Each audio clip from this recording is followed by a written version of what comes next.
When I first started to research for this project, we found an interesting photograph of the Alp dioramas, that next to it there was a coffin of apparently a person who was the director of the museum, who asked during the 20s of the 20th century to have his funeral ceremony in front of those dioramas.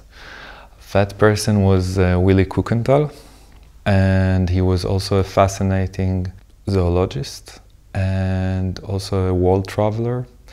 And his personality inspired me to look more into his story, that after the film drifted away to other places, but his character and this request of having the funeral ceremony in front of all dioramas inspired me to kind of start a journey with this particular location. Part of the film deals with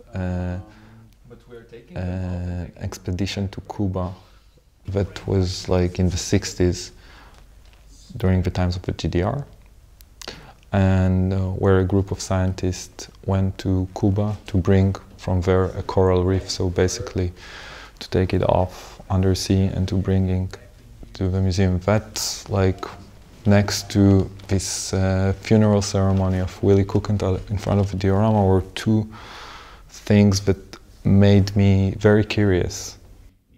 So I think that the film deals a lot with the politics of objects that are being represented inside the museum, why they are exhibited to the audience, what is the decision making behind those objects being shown, and also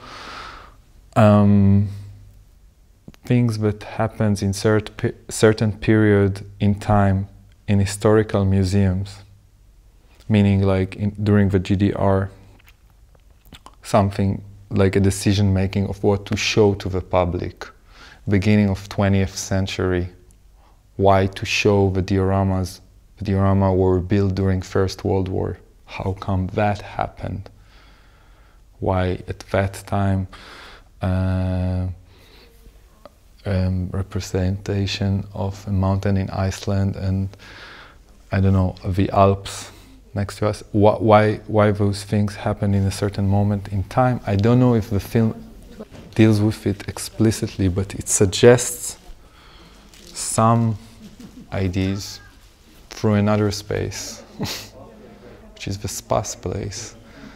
It suggests some ideas to the public to think about, and I thought that this is an interesting conversation.